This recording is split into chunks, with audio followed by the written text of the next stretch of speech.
Et voilà, on est connecté. Bonjour à toutes et à tous. Est-ce que déjà vous m'entendez bien? Est-ce que vous entendez Maurice? Oui. Bonjour tout le monde. Je pense qu'on va recevoir des oui. Merci Charlotte. Merci à toutes et à tous. Écoutez, bonne semaine qui démarre après ce lundi de Pâques. J'espère que vous avez fait le plein de chocolat pour tenir jusqu'au 11 mai au moins. On est toujours dans une période où on est un peu dans le flou, sur la crise sanitaire effectivement, mais aussi sur la situation économique. Et pourtant, il y a plein d'opportunités pendant cette période, notamment des opportunités pour votre financement et vos solutions pour maintenir votre activité et puis renouveler votre activité. Ce qu'on fait depuis 4 semaines chez Eldorado, on a des webinars et on fait beaucoup de webinars avec les fonds d'investissement, les investisseurs.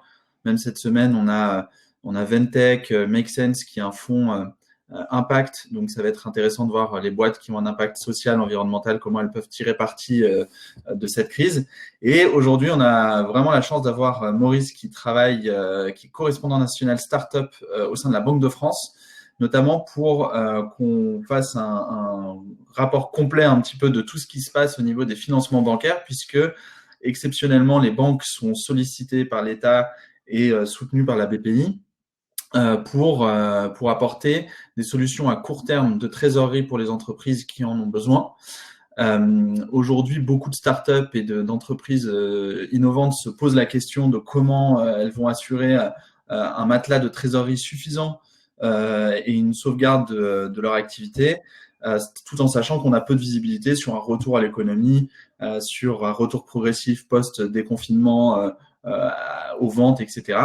Donc aujourd'hui, je suis ravi d'accueillir Maurice Homs qui va nous éclairer sur tout ça. Deux petites indications générales. Il y a un onglet sondage sur votre droite où vous pouvez répondre pour qu'on sache à peu près qui vous êtes, dans quelle région, si vous avez déjà obtenu des financements bancaires, BPI, etc. Et surtout, il y a l'onglet questions où on répondra à toutes vos questions. Donc n'hésitez pas, on va faire un apport général d'abord de tous les dispositifs bancaires dans l'entièreté des dispositifs non dilutifs qui existent et de dette. Et après, on rentrera beaucoup dans les détails. C'est ce qu'on a fait en préparant ce webinaire avec Maurice. Justement, Maurice Homs, est-ce que voilà, vous pouvez vous présenter ce que vous faites au sein de la Banque de France et ce que fait la Banque de France justement pour le soutien aux startups. D'accord. Merci Adrien, merci Eldorado. Bonjour à tous. Merci pour cette introduction et ces propos liminaires. Donc, la Banque de France est une institution financière. La Banque de France, c'est une banque centrale et qui est intégrée au sein du système européen des banques centrales. Donc, au départ, notre métier, c'est de financer, de participer, de veiller et de participer au financement de l'économie. On le fait en étudiant la qualité du crédit de toutes les entreprises, donc on le fait partout, sur tous les territoires à travers un dispositif qui est, la cotation des entreprises et la cotation et les startups sont des entreprises et donc elles ont vocation aussi à être cotées. C'est un des sujets dont on parlera et donc la Banque de France, avec le développement des startups, en appui avec la French Tech, a souhaité développer un programme d'accompagnement, de soutien aux startups dans lequel un volet cotation des entreprises en hypercroissance était introduit, puisque les startups se financent par levée de fonds, donc c'est pas naturellement vers les banques qu'elles s'orientent, c'est ce que vous disiez, Adrien. On est tout à fait conscient de ça et donc ça pose des sujets pour les banques dès lors qu'elles analysent des bilans, d'avoir des bilans de société qui sont différents de ce qu'elles analysent classiquement.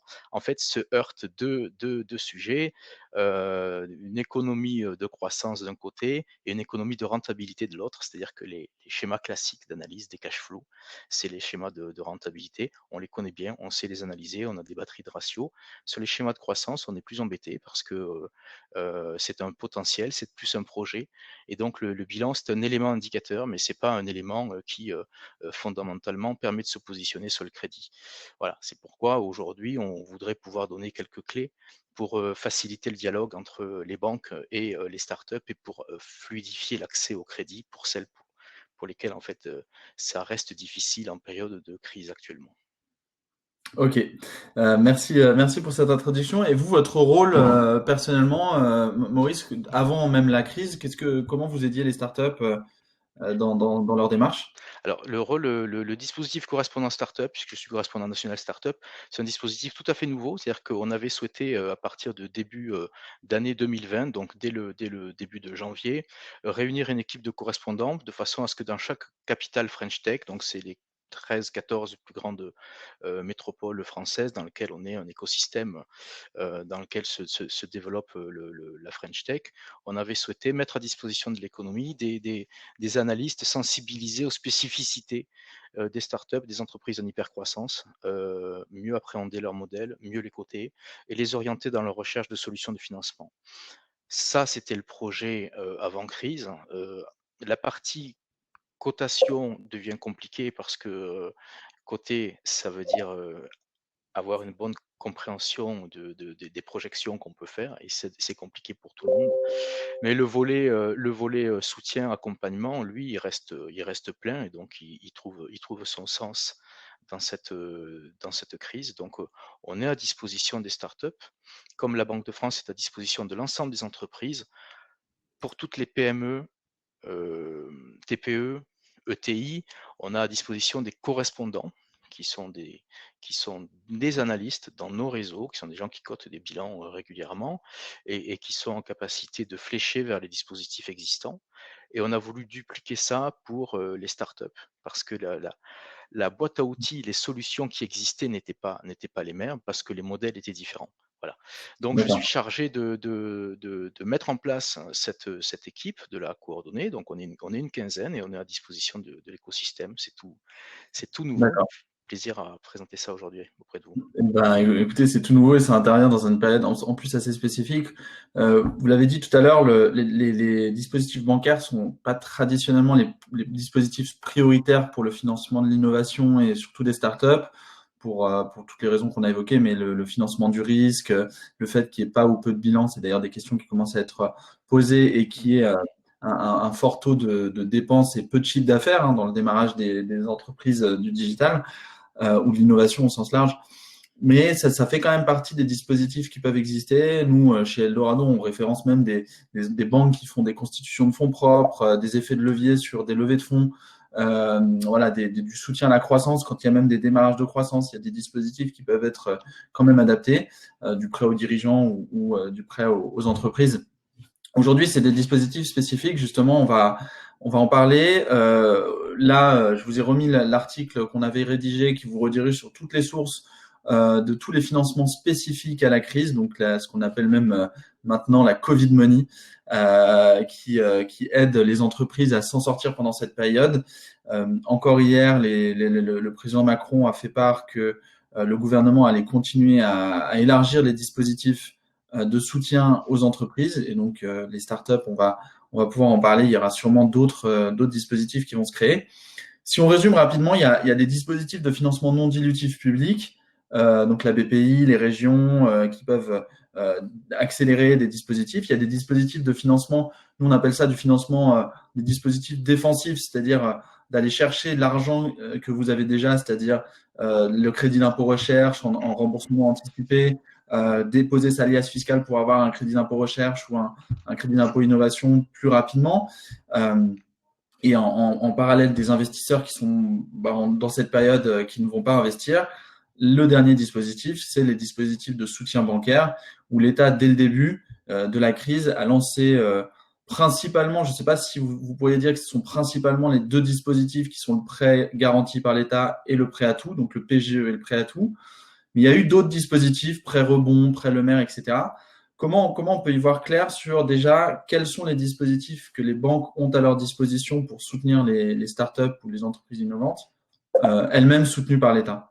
Alors, il y a eu, les startups sont des entreprises comme toutes les autres, donc elles ont accès aux dispositifs qui ont été mis en place, aux dispositifs de soutien, au premier rang desquels le PGE, qui a été annoncé vers le 25 mars et donc qui monte en force, en ce moment et c'est sans doute la première des mesures. Heu, Ça ne veut pas dire que tout ce qui existait avant crise a disparu. Donc il y a d'autres mesures auprès des banques. Je pense que c'est important de faire d'avoir un check de sa situation, un point de sa trésorerie, d'éviter, on en reparlera sans doute, mais on l'avait déjà dit, mais tout ce qui peut être reporté, tout ce qui peut être différé, voilà, il faut passer en mode survie en termes de trésorerie. Les banques très rapidement ont proposé le report de capital, BPI des intérêts, de façon au moins pour une période de 6 mois, de façon à éviter de décaisser. Donc ça a été des mesures fortes qui ont été annoncées, mises en place.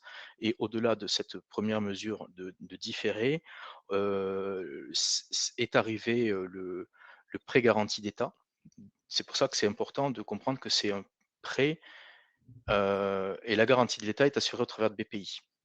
Ouais. Comme c'est un prêt, ça rentre dans une logique de financement bancaire, donc de crédit, et c'est là que la communication, start-up banque doit pouvoir, être, fluidifiée, heu, puisque les banques, quand il s'agit de prêts, quand bien même elles sont contre-garanties à 90, elles prennent un risque de 10 au-delà des 2 mois de carence, mais c'est un petit peu anecdotique ici, enfin, c'est pas Mm. l'essentiel.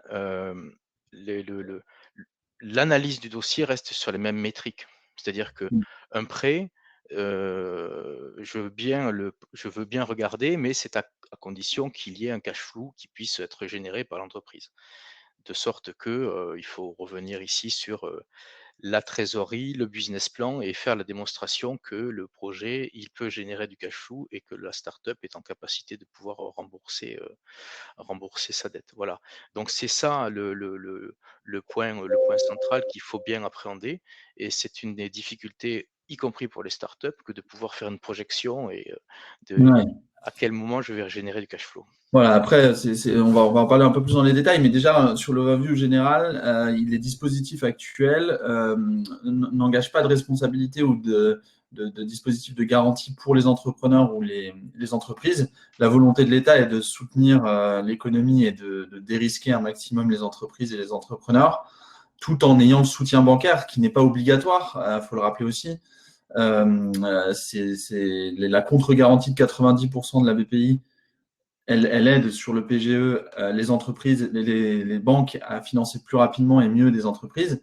Après, comme vous venez de le dire, c'est à la discrétion de chaque banque et chaque même agence bancaire de choisir les critères qu'elles vont sélectionner pour chaque entreprise.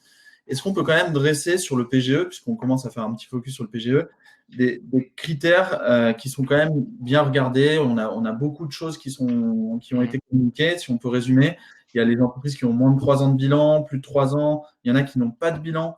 Il y a le pourcentage du chiffre d'affaires de l'année précédente, les 2 fois de la masse salariale. Voilà, comment aujourd'hui la lecture des critères et des conditions sont faites au sein des banques.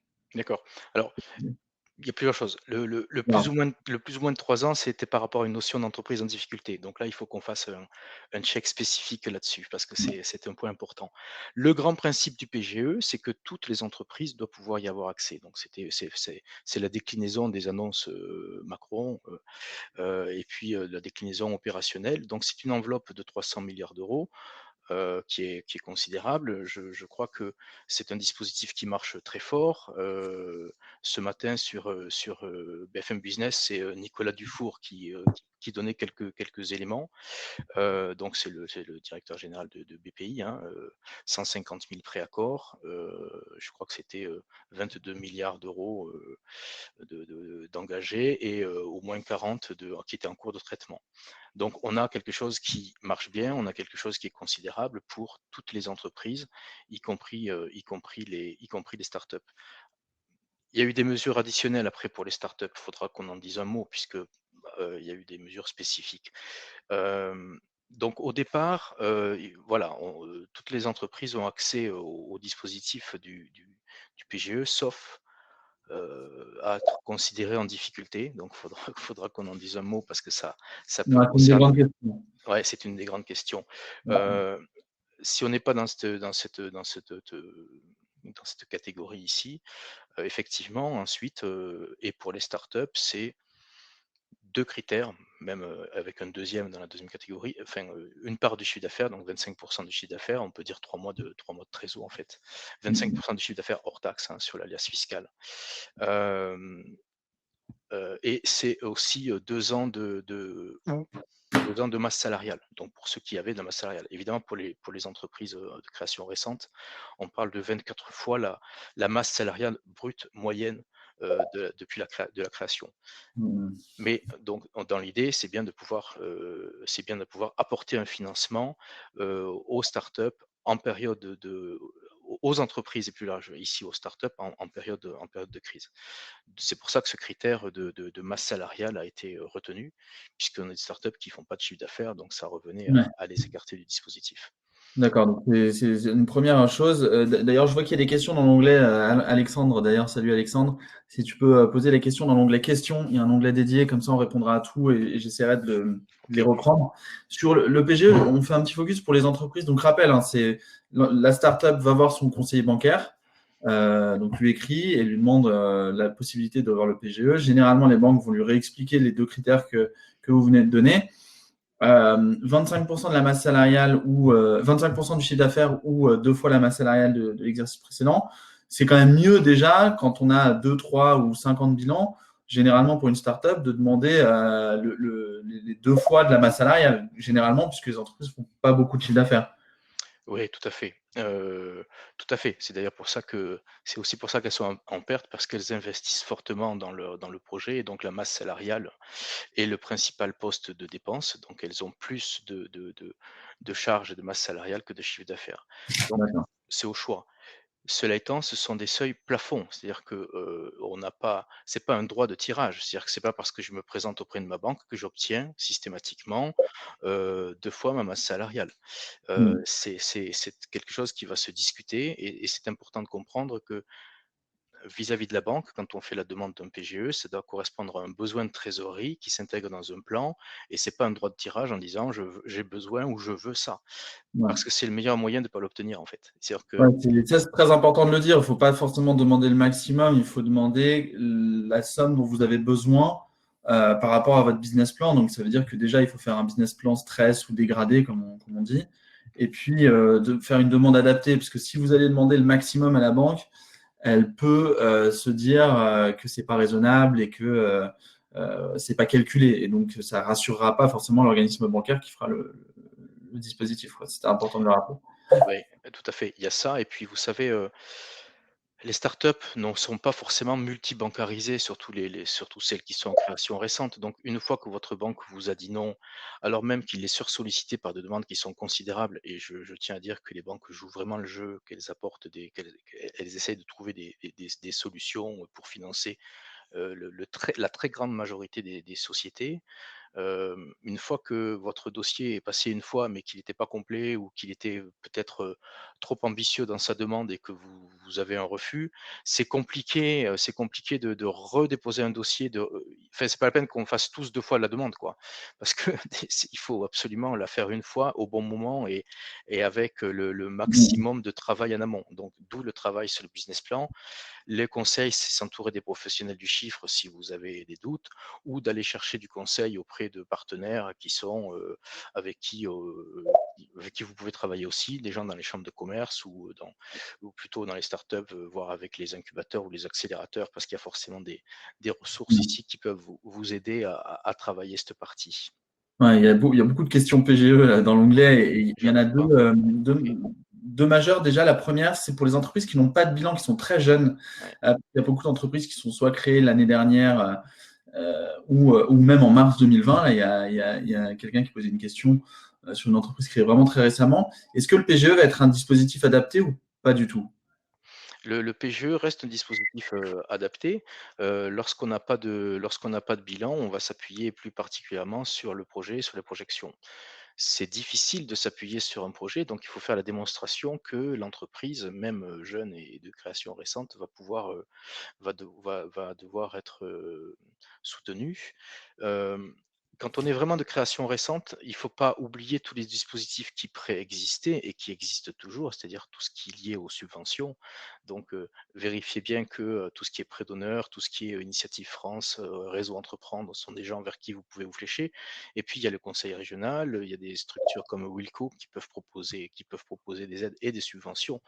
Donc cherchez les prêts d'honneur, cherchez les subventions, donc c'est de l'argent public. mais c'est de Mmh. l'argent dont vous allez avoir besoin ensuite, et vous augmentez d'ailleurs vos chances en ayant fléché ces cases d'obtenir du financement, y compris bancaire, parce que un dossier, quand il est construit, à partir du moment où il y a plusieurs briques de partenaires qui sont venus l'appuyer, ça a aussi un côté rassurant, c'est-à-dire qu'on sait qu'on partage le risque à plusieurs, que ce soit public ou privé. Donc c'est un Mmh. élément, important sur ces donc oui, les jeunes sociétés, peuvent y avoir droit, mais là, il faut qu'elles fassent la démonstration qu'elles sont en capacité, en fait, d'apporter une solution qui va générer du cash flow. Moi, je reviens sur cette notion. Hem, un PGE, c'est une mise en place, vous savez qu'au à au à au terme de la première année, il y aura une discussion à nouveau avec BPI sur comment est-ce que, avec votre banque, pardon, sur comment est-ce qu'on va pouvoir rembourser. Est-ce qu'on est sur 1 an, 5 ans?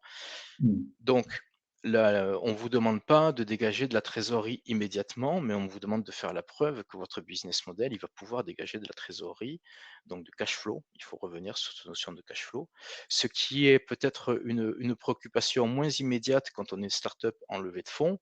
On sait bien qu'on a un moment où il va falloir qu'on fasse, qu'on soit break-even, mais la problématique, elle est surtout de développer le business, donc de faire de la Mmh. croissance. Là, maintenant, il Mmh. faut revenir sur une problématique différente, c'est de dire: «Bon, OK, croissance, c'est bien, mais il faut aussi arriver à faire un compromis rentabilité, assez rapidement, bien que start-up pour répondre aux critères de mise en place de crédit». Ouais. Ce qui est important de mentionner ici aussi, merci déjà pour, montrer que le PGE est disponible potentiellement pour les entreprises même très jeunes qui n'ont pas de bilan. On va poser des questions après, hein, sur les taux, comment on l'obtient, on va faire même un OK. cas pratique. Mais vous avez mentionné qu'il y a plein de dispositifs. Il faut que vraiment tous les personnes qui nous écoutent réfléchissent même très rapidement, même dès cette semaine, actionnent tout ce qui est disponible. C'est difficile pour un entrepreneur de savoir toutes les aides, les prêts d'honneur, Wilco, réseau entreprendre, etc. Nous, je remets le lien dans le chat. On a des conseillers qui font ça. On a des audits gratuits. Donc, vous pouvez réserver un créneau où on vous dit tout ce qui est disponible, autre que les investisseurs, parce que les investisseurs sont dans une période de non-investissement quasiment, de nouveaux deals. Ils font des prises de contact, mais ils ne vont pas faire de nouveaux deals avant au moins la fin du confinement, on va dire. Donc là, il faut vraiment aller activer tout. Si on revient sur le PGE, concrètement, je veux voir ma banque, donc j'ai les critères. Ce qu'il faut peut-être rappeler ici aussi, c'est que c'est difficile. Étienne qui dit ma banque m'a dit non, ce n'est pas possible. La problématique par rapport au financement bancaire, contrairement au financement public de la BPI, où il y a un organisme central qui donne des instructions aux organismes régionaux, il y a des critères de sélection nationaux, etc. Les banques, c'est un processus de décision qui dépend déjà à la discrétion de chaque banque. Donc, il y a vingtaine, trentaine d'organismes de crédit qui peuvent exister. Et puis, même au sein des banques, les régions et même au sein des agences, il peut y avoir parfois des processus de décision qui sont différents, des analyses qui sont différentes. Donc, c'est aussi à chaque entrepreneur d'aller voir son conseiller bancaire et de comprendre ce qu'il va demander. Moi, j'ai des exemples d'entreprises à la BNP qui ont eu un PGE très facilement sur 2 fois de la masse salariale sans produire beaucoup de documents. Mmh. Et à l'inverse, j'ai d'autres entreprises qui, dans une autre agence ou une autre région, au sein même de la BNP ou d'une banque qui est la même, n'ont pas eu le PGE alors qu'elles avaient un dossier potentiellement où il y a du cash flow. Donc il faut bien rappeler, j'aimerais savoir votre avis là-dessus, que c'est quand même à la discrétion des banques et il faut se coller un maximum par rapport à ce que veut la conseillère ou le conseiller bancaire pour obtenir le PGE, quoi. Il faut vraiment bien se renseigner, quoi. Oui, les situations sont diverses parce que les banques ont des souhaits qui sont divers, des protocoles qui sont différents. Elles ont toutes intégré le PGE, elles ont toutes, ça y est, c'est quelque chose qui est opérationnel, qui est maintenant mis en place depuis une dizaine de jours. Mais effectivement, les demandes peuvent être différentes. C'est-à-dire que le chargé d'affaires, il peut très bien vous demander de justifier que vous êtes une entreprise innovante, puisque c'est un des critères pour bénéficier de la masse salariale, donc d'apporter des justificatifs. Il peut vous demander, le dernier bilan, il peut vous demander, un projet de bilan 2019, il peut vous demander une attestation d'expert comptable. On retrouve ici, quelque part, la qualité de la relation qu'on avait nouée précédemment. Si vous êtes une start-up et que vous connaissiez votre banquier depuis plusieurs années et que la confiance était établie, il dispose déjà d'un dossier et donc il va pouvoir assez facilement, mettre en place ce suivi. Si c'est pas le cas, il faut faire ce travail, pédagogique en fait. Donc il faut expliquer qui on est, il faut rassurer, il faut montrer le projet que l'on a parce que, ce travail-là est à faire un petit peu plus en urgence maintenant, mais il est indispensable, pour que ça puisse Mmh. fonctionner. Effectivement, s les la relation banque et start-up, elle se facilite de plus en plus. Vous avez noté que depuis quelques années, toutes les banques, tous les grands réseaux avaient mis en place des pôles dédiés pour les start-up ou plus largement des pôles dédiés pour l'innovation. Vous Mmh. parliez de la BNP, donc par exemple, bah, la Le BNP, Y, voilà, c'est le pôle le Y. plateau de Société Générale, il y a ouais, il y a plusieurs, C'est ça. Donc, chaque banque a un pôle dédié. Vous pouvez, sans court-circuiter votre chargé d'affaires, mais s'il est dans un pôle qui est pas dédié innovation et que vous êtes une start-up, lui dire que en tant que start-up, ce serait peut-être intéressant que le dossier soit fléché, analysé, dans un pôle dédié parce qu'il y a une expertise, un savoir-faire qui est spécifique. Ça peut être un moyen, sinon il le fera de lui-même s'il n'est pas en capacité d'apporter les éléments de réponse. ouais, et ça, j'insiste dessus aussi sur le fait que les conseillers bancaires ont l'information au même rythme quasiment que nous, donc parfois ne sont pas tout à fait au fait de tout. Donc n'hésitez pas à leur recontacter, même si vous avez eu un refus, de leur dire si, si, moi je connais des entreprises qui ont eu un PGE, même sans bilan ou sans chiffre d'affaires, sur des projections. Et tenez d'ailleurs, voici notre business plan avec des projections sur le fait que nous allons prévoir un retour à l'activité dans les 12 à 18 mois de telle et telle manière. Et donc, nous vous ressollicitons pour étudier le dossier parce qu'on peut avoir ce PGE et que la BPI peut contre-garantir ce prêt. Donc, pour la banque, c'est important. Et puis, si le conseiller bancaire n'est peu ou pas informé, effectivement, n'hésitez pas à aller voir YBNP, le Village BICA, etc. En fonction de vos banques, les conseillers des cellules innovation, comme vous disiez, je pense que c'est important de le redire, mais il faut parfois être insistant. C'est des dispositifs qui sont très jeunes et qui seront amenés dans leurs critères à évoluer. Si on refait un focus du coup sur le PGE, je vais le Oui, demander. OK. On fait deux fois ma masse salariale, ou Mmh. etc. Ensuite, le contrat type. Donc déjà, est-ce qu'il y a un contrat type sur les questions du taux, des conditions d'amortissement, des conditions même d'assurance du prêt? Est-ce qu'il y a quelque chose qui se dégage d'assez général sur le PGE? Beh, le PGE, c'est quelque chose qui est très intéressant puisque c'est le coût de la garantie de l'État, et le coût de la liquidité pour les banques. Donc, on est sur, du prix coûtant, donc ça, les banques s'y sont engagées. Le coût de la garantie de l'État, c'est 0,25 la première année et 0,50 en année 2 et 3. Après on passe à 1 sur année 4, 5 et 6. Heu, c'est fois 2, voilà, donc Rappelons-le, c'est très fait par rapport aux prêts bancaires. Et puis, j'ai même des entreprises qui ont un taux zéro après la oui. première année, hein. Oui, oui, il y a des banques qui ont un coût de liquidité, qui proposent des taux, on est entre 0,25 et 0,35. Donc c'est pour ça qu'on dit: «C'est extrêmement intéressant». Le taux n'est pas, il est attractif, mais c'est parce qu'on est en capacité au niveau européen de proposer durablement des taux, historiquement bas. Et donc là, c'est du financement, pratiquement gratuit, si vous voulez, sur une enveloppe très large, hein, de 300 milliards d'euros. J'en profite pour dire, pas d'inquiétude, hein, c'est suffisamment dimensionné par rapport aux besoins, vous avez jusqu'à la fin de l'année 2020, hein, jusqu'en décembre, hein, pour déposer des dossiers et donc voilà, analysez bien votre besoin et vous avez le temps aussi de déposer un dossier. Donc c'est quelque chose qui se met en place. Hem, le sujet ensuite, c'est plutôt, voilà, dans la discussion qu'on aura en fin d'année, en fait, de savoir à quel moment je voudrais pouvoir, rembourser, ce crédit et selon quelle modalité. Donc ça, c'est quelque chose qui sera à discuter et certes, la foire aux questions a prévu, il y a eu des questions en disant: «Est-ce qu'on peut prévoir des remboursements anticipés?» des choses comme ça. Hem On préfère l'éviter de façon générale parce que ça protège les 2 parties.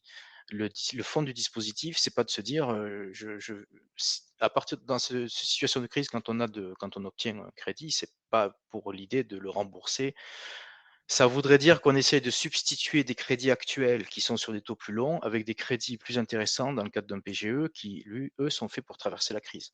Ouais. Donc voilà, faut pas confondre les outils. C'est vraiment un apport de trésorerie additionnel pour financer la crise, c'est pas un outil de refinancement. Ouais, bien sûr. Et il faut bien réintégrer dans votre business plan que ce sera de l'argent à rembourser. Donc, il faut, même si vous l'amortissez sur 5 ans, 4 ans, 3 ans, il faut faire des hypothèses de travail où il y a ce remboursement aussi. En plus de la reprise de l'activité, ça va être important. Mais en gros, ce serait rendez-vous dans un an. Oui. Juste avant, on avait une autre question qui revient souvent, c'est sur le ratio entreprise en difficulté. Mmh. Beaucoup d'entreprises se sont vues pour l'instant refuser sur les critères d'entreprise en difficulté l'accès au PGE par leur banque. Est-ce qu'il y a une évolution à prévoir sur ça? C'est quoi les retours de la Banque de France sur ce sujet-là? Oui. Alors entreprise en difficulté, c'est une notion, que certains ont découvert, avec le dans le cadre de la définition du règlement européen. Heu, Entreprise en difficulté, c'est, les entreprises qui ont perdu plus de la moitié du capital social, donc la moitié des fonds propres et donc cette notion-là, elle écarte pas mal de sociétés, donc de start-up. Dans la définition européenne, je précise qu'il y a une notion de critère d'âge, c'est-à-dire moins de 3 ans. Donc vous êtes une start-up jeune, vous avez perdu la moitié du capital social, ce critère-là ne vous empêchera pas de bénéficier de PGE. Vous êtes une start-up de plus de 3 ans, vous avez perdu la moitié du capital social, la banque va vous indiquer qu'elle ne peut pas vous proposer un PGE au motif que vous êtes en difficulté selon la définition européenne qui est capital social plus prime d'émission, plus report à nouveau, plus ou moins le résultat. Et donc le calcul, il va se baser là-dessus pour, justifier un refus et le la banque ne peut pas, vous proposer un PGE si vous répondez à ce critère d'entreprise en difficulté. C'est un sujet, qui depuis 3 semaines, c'est-à-dire depuis, le 25 mars, dès lors qu'on a identifié ça, hem a beaucoup fait, réagir. Effectivement, dans la foire aux questions du 30 mars, il y a eu une définition et une précision de ce que c'était que les entreprises en difficulté. Donc on a bien compris qu'il y avait des sociétés qui ne pouvaient pas bénéficier du PGE et elles étaient assez nombreuses et notamment les startups puisque par leur modèle, elles se financent par, de la recherche et donc par, des pertes, de sorte que les fonds propres peuvent être, amputés.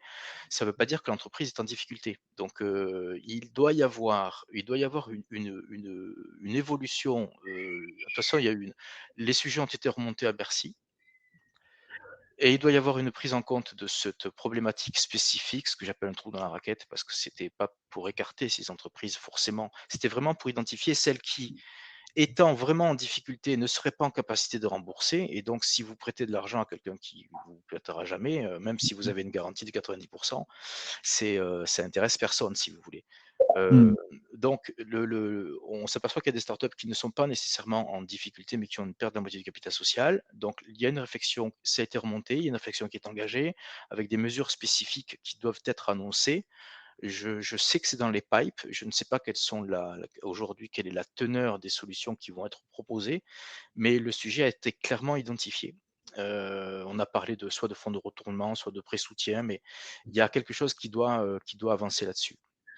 Ok, c'est important de le dire. Effectivement, nous, on a entendu dire qu'il y aurait une espèce de PGE spécial pour les startups en intégrant justement le risque qui est différent et puis les critères de sélection, bah, comme vous l'avez dit, sur les fonds propres négatifs qui ne sont pas forcément une démonstration parfaite de l'équilibre économique de la startup.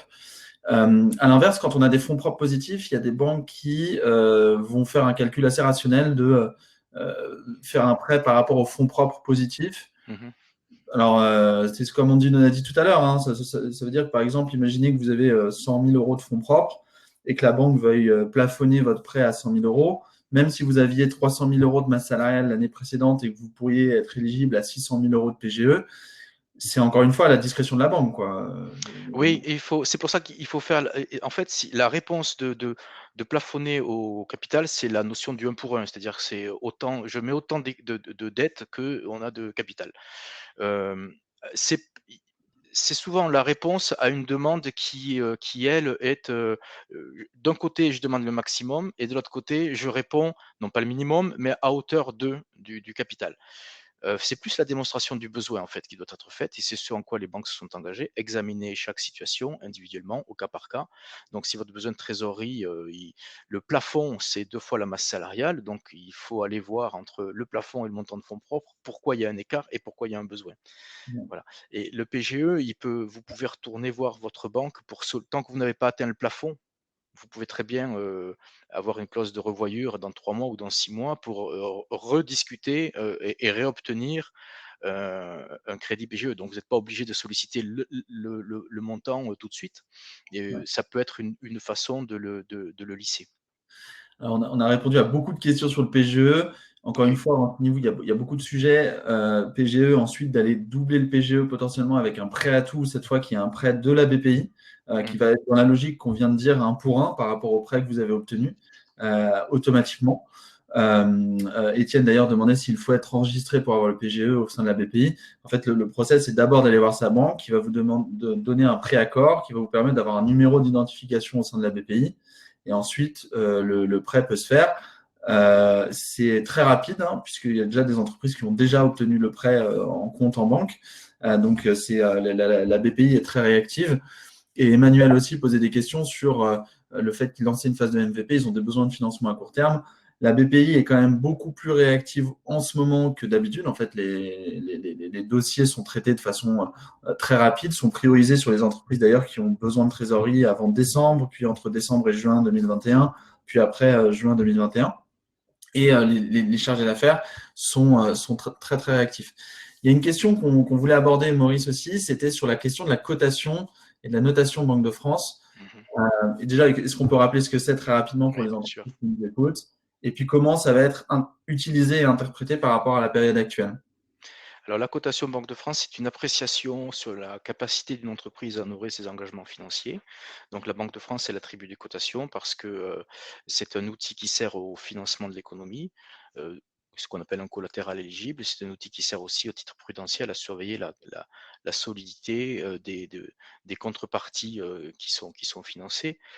Cet outil qui existe depuis des années, il prend un rôle un petit peu, enfin, il est plus en visibilité pour accélérer le processus de traitement. BPI a considéré que les dossiers qui avaient une cotation de bon niveau jusqu'à 5+, c'est-à-dire que c'est une échelle qui est de 3, 4, 5, 6, et on peut descendre dans la granularité, mais de 3 à 5+,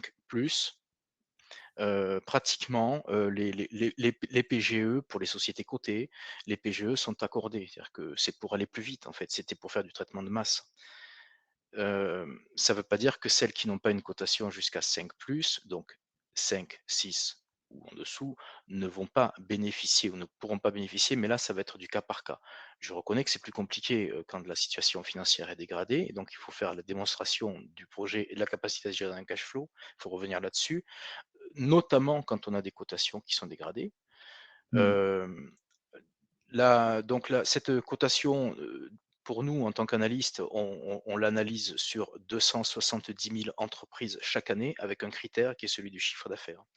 C'est-à-dire qu'on cote les entreprises qui ont un chiffre d'affaires de plus de 750 000 euros. Donc ces 270 000 entreprises, ce sont les PME, les ETI, les TPE et toutes les grandes entreprises en France. En dessous de ce critère de 750 000 euros de chiffre d'affaires, on n'a pas de cotation d'entreprise. C'est-à-dire qu'on attribue une cotation généralement neutre ou qui indique qu'il n'y a pas d'information sur la situation de l'entreprise. Pardon. Donc on appelle ça une cotation X, 0, X parce qu'on ne connaît pas le chiffre d'affaires et 0 parce qu'on dit qu'on n'a pas d'informations défavorables. Donc, soit la société est cotée dans les 270 000, mais c'est un pourcentage assez fin de tous les bilans qui existent et qui sont en ce moment proposés. Et donc, quand ce n'est pas le cas, le- le dossier est examiné au cas par cas. C'est pas le seul élément. Une cotation, c'est un élément d'appréciation du risque, mais chaque banque a un système interne de scoring et donc d'appréciation de son client. C'était juste un élément pour accélérer le traitement des dossiers, de façon à dire, bon, tout ça, c'est bon, ça peut passer, on ne perd pas de temps. Ouais. Ne pas perdre de temps sur les dossiers, c'est pouvoir en consacrer un peu plus sur d'autres. Et donc les autres, c'est aussi ceux qui sont parmi les sociétés qui peuvent être en difficulté et qui supposent un examen au cas par cas. Les banques s'y sont engagées, c'est important de le dire, hein, avec cette notion notion de quand bien même la notation FIBEN, alors FIBEN c'est fichier bancaire d'entreprise en fait. Donc si on vous, voilà, j'en ai parlé de ça. Si votre notation FIBEN est pas bonne ou pas satisfaisante, ce que les banques vont regarder, c'est pas un élément suffisant en fait pour rejeter le dossier. D'accord. C'est un élément qui justifie qu'on regarde au cas par cas et qu'on analyse cette fameuse capacité de rebond. Donc on revient sur tout ce qu'on a dit. Est-ce que j'ai bien fait mon check de trésorerie? Est-ce que j'ai différé tout ce qui pouvait l'être? Est-ce que j'ai utilisé toutes les mesures de financement et de soutien qui sont publiques? Voilà. Et ensuite, au niveau de la banque, qu'est-ce que je peux obtenir? Est-ce que ça peut être du PGE ou pas? Ou d'autres mesures de Ouais, subvention ou de financement? d'accord. On a encore quelques questions sur le PGE et qui Ouais. sont assez intéressantes puisqu'on a aussi parlé, on va aussi parler de la médiation du crédit, Mhm. notamment des entreprises qui nous disent voilà, j'ai été refusé, quelles sont mes solutions? Est-ce que je refais une demande ou est-ce que il y a d'autres solutions comme la médiation du crédit? Voire même une personne qui nous disait, Olivier, qui nous disait ma banque ne me répond pas depuis 3 semaines. Donc, comment faire pour avoir le PGE à ce moment-là? Est-ce qu'il y a, donc il y a une solution qui s'appelle la médiation du crédit? Est-ce qu'on peut en parler ou est-ce que les entreprises doivent refaire une demande? Par exemple, Anna disait on a fonds propres positifs, mais notre levée a été reportée ou annulée. Notre banque a refusé le PGE sous prétexte que nous ne sommes pas en situation difficile pour le moment. Quel est le meilleur moyen de renouveler la demande? D'accord. Alors, la médiation du crédit, c'est un dispositif qui existe depuis 2008, donc là aussi, c'était une crise financière, et qui, permet, de réexaminer un dossier. La médiation du crédit, vous pouvez la solliciter dès lors que vous avez un refus de crédit, un refus de rééchelonnement, ou une suppression de découvert. Voilà. Dans ces cas-là, le vous pouvez saisir le médiateur du crédit. Donc il y a une procédure qu'on a mis en place, avec le Covid-19 accélérée de saisine. C'est médiation.crédit, le numéro du département et ensuite @banque-france.fr. Vous retrouvez ce lien de toute façon sur le site médiateur du crédit. Vous avez un petit dossier à remplir, qui explique, votre situation et les besoins. Donc la médiation du crédit, c'est la possibilité que votre dossier, il soit examiné par un intermédiaire qui est un spécialiste de la Banque de France et qui va traiter entre votre banquier et vous pour, rechercher les solutions de financement. Donc c'est une deuxième étude du dossier. Ce qui est intéressant, c'est que c'est souvent vu à un autre niveau, c'est-à-dire que c'est un nouveau regard de votre dossier, ce qui permet de garantir qu'il n'y a pas d'effet, il n'y a pas un prisme sur, un blocage personnel ou une mauvaise compréhension des choses. Donc on revoit le dossier une deuxième fois. Euh, Nous sollicitons, dès lors que vous avez saisi le médiateur du crédit, on s'engage à vous contacter, vous, entrepreneur, dans les 48 heures pour faire le point avec vous de votre situation. Donc n'hésitez pas à être précis sur les éléments pour nous faire gagner du temps. On va vous contacter, on va faire un point avec vous de la situation et puis on va aller, poser la même question à votre banque, à vous de quoi avez-vous besoin? À votre banque, pourquoi refusez-vous, ce besoin? Sur quels éléments vous appuyez-vous? Heu, voilà, donc dès lors qu'on est, dans le cadre du PGE et que les dispositions, sont satisfaisantes, s'engage un dialogue entre nous, la banque, et l'entrepreneur pour, Ouais. trouver une solution de financement. Donc l'idée de la médiation du crédit, c'est ça, donc je lis des questions, ma banque ne m'a pas contacté depuis un mois.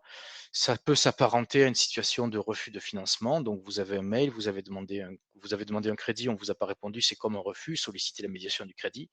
Vous avez demandé à bénéficier du PGE, on vous a dit que non, vous pouvez solliciter la médiation du crédit puisque c'est un refus de financement.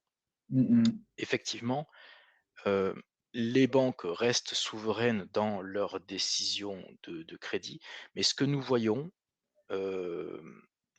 c'est que les dossiers qui arrivent en médiation du crédit sont quand même des dossiers assez dégradés, ce qui laisse à penser qu'il y a beaucoup de dossiers qui doivent passer il y a beaucoup de dossiers qui doivent passer avec, l'appui des banques, donc il faut rappeler qu'il y a énormément de dossiers qui sont financés, donc il y en a ouais. certainement quelques-uns qui grippent. C'est pour ça que la médiation du crédit existe. C'est une espèce de seconde chance de revoir le dossier et de s'assurer qu'on avait fait un check complet de toutes les situations et de la Ouais. plénitude du dossier. Mais est-ce que il faut le faire d'abord la médiation du crédit quand on a eu un refus ou peut-être revenir attendent d'ailleurs que les questions des fonds propres négatifs et du ratio entreprise en difficulté va être évolué. Est-ce que j'attends pas 2, 3 semaines pour revenir voir ma banque en disant voilà, les dispositifs ont évolué ou voilà, on a renforcé le dossier pour vous montrer qu'on est sur un retour de cash flow positif à tel horizon? Ou est-ce que je vais directement voir le médiateur du crédit? Ça dépend de l'urgence de votre situation. J'aurais tendance à dire, j'ai appris ce matin, en écoutant, le directeur général, de BPI qu'il y allait y avoir, on le sait, des mesures spécifiques pour les startups et il y allait y avoir des mesures spécifiques pour la définition d'entreprise en difficulté.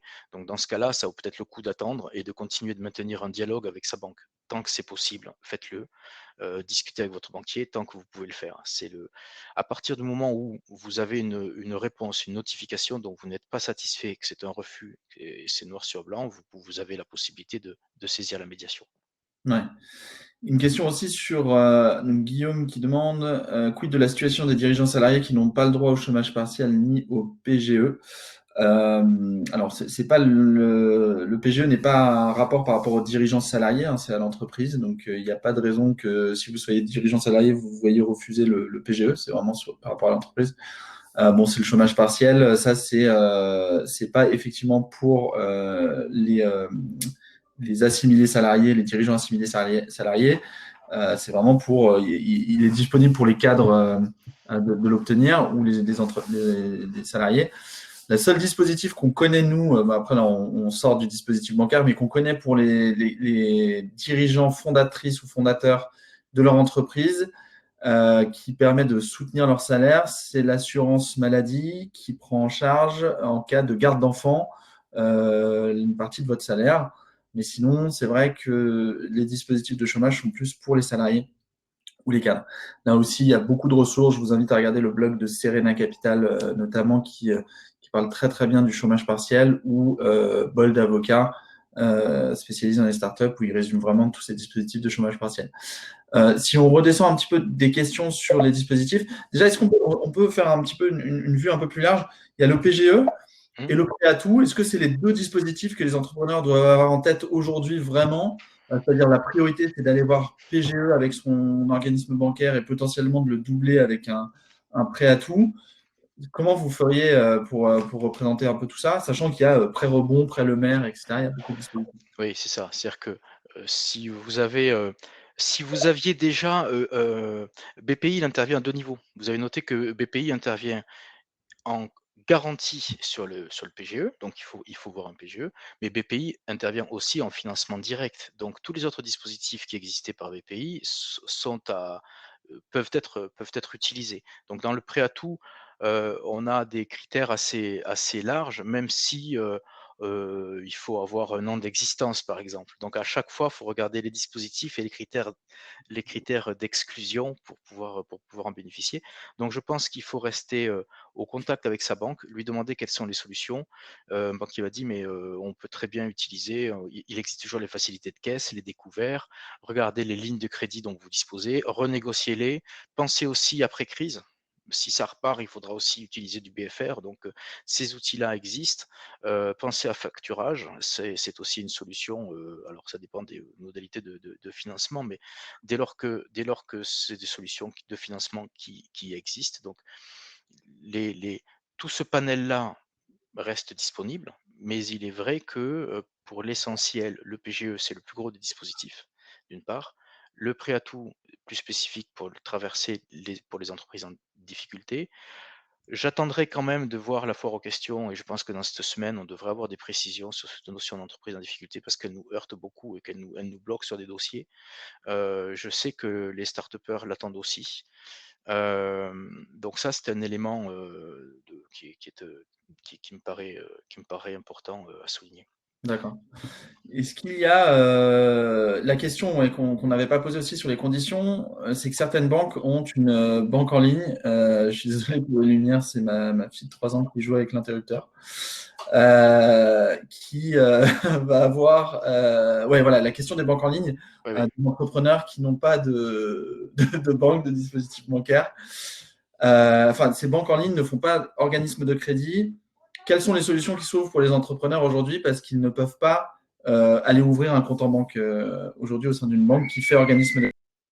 Alors, vous êtes avec une néobanque et donc vous pouvez pas obtenir un financement. Donc là, vous allez chercher du financement auprès d'une banque classique. Donc vous allez, déposer, un dossier de demande de financement ou une demande de PGE. Donc revenir sur heu, l vous cherchez plus particulièrement, on le disait tout à l'heure, au sein des banques, puisqu'on est start-up, les structures qui vont financer les entreprises innovantes et donc voilà, on a cité quelques noms. Je veux pas les citer, je veux pas les citer tous parce que Ouais, c'est les banques sont il y en a beaucoup, puis en citer un, c'est ne pas citer les autres, donc ouais, c'est pas notre boulot. Mais voilà, les pôles innovation, à ce moment-là, allez voir les pôles innovation de chaque banque. Elles restent ouvertes pour les sociétés qui souhaitent du financement. Regardez ce qui se fait, envoyer des dossiers. Heu, on a la de toute façon et dans ces recherches de financement, il faut, bien préparer son business plan et identifier les acteurs innovants. ouais, Donc c'est ouais. pas la peine d'aller voir, enfin d'aller voir, ne vous déplacez pas bien sûr, mais voilà, solliciter, préparer tout ça et envoyer des mails sur les plateformes innovantes, c'est des contacts génériques en général. Ouais, bien sûr. Une question très spécifique sur le prêt à tout. Est-ce qu'il faut des fonds propres minimum de 50 000 euros? Je n'ai pas vu ce critère-là personnellement. Il faut reconstituer ses fonds propres parce que c'est une logique un pour un. Donc, si ouais, vous avez un prêt ou une subvention ou une petite levée de fonds qui se finalise et vous pouvez dispositif d'avoir un effet de levier, comme on dit, sur ses fonds propres. Mais j'ai pas vu de critère minimum. Non, mais comme en fait, je pense que la question, elle est liée au fait que le prêt à tout, il finance entre 50 000 € minimum et jusqu'à 5 millions d'euros pour les PME et je crois que c'est 30 millions d'euros pour les ETI. Et donc, ça revient à dire que si j'ai pas au moins, si j'ai pas, comme c'est un pour un capital, si j'ai pas 50 000 € de capital, je peux pas arriver sur du 50 000 €. Voilà, donc voilà, c'est d'où le 50 000 € de capital. C'est pour ça que c'est important pour les startups, quand elles commencent à investir, d'avoir un niveau de capital qui leur permet d'avoir un effet de levier, le plus important possible, notamment dans ces dispositifs, style, prêt à tout. Ouais, complètement. Je vais essayer de regarder s'il y a d'autres questions, parce on arrive déjà au terme du webinaire. On a, bon, alors il y a des Régis qui est plutôt négatif en disant voilà, qu'il suspecte les banques d'avoir le critère de fonds propres pour ne pas allouer le PGE. Encore une fois, Régis, moi j'ai vu des banques qui l'ont fait de façon, même avec des demandes de documentation qui sont plus faibles, en regardant vraiment la relation qu'ils ont avec les entreprises, les entrepreneurs. Si la boîte est déjà endettée, il y a quand même beaucoup de critères que regardent les banques. Et les fonds propres sont peut-être parfois pas utilisés comme critères, donc pas par tout le monde. Et comme l'a dit Maurice aussi, on attend cette semaine des évolutions sur les critères de la BPI, sur les évolutions pour les startups notamment, et pas que de la BPI, mais sur Mmh, l'interprétation c'est ça. de ces fonds propres négatifs et du ratio de fonds propres pour les entreprises, du ratio d'entreprises en difficulté pour les entreprises notamment startups qui ont une grille de lecture différente des entreprises classiques. Alexandre, je pense qu'on a répondu sur le taux pratiqué par le PGE qui, lycée, est quand même de l'argent très très peu cher voilà. Le prêt à tout, nous, ce qu'on a comme retour sur le prêt à tout, c'est qu'il là, il y a un taux un petit peu plus important. La BPI prend généralement Autour de 2%. 2%, voilà, Mmh. de taux. Ça reste quand même assez faible, mais il faut que vous regardiez un maximum comment s'est impacté ce remboursement de crédit. Juste après, je vais vous mettre un lien dans la conversation d'un template qu'on avait créé gratuitement sur l'échéancier bancaire, comment calculer son échéancier bancaire, parce que souvent c'est un peu compliqué quand on a amorti sur 5 ans à tel taux, remboursable à partir de temps, avec un différé ou pas de remboursement. C'est important.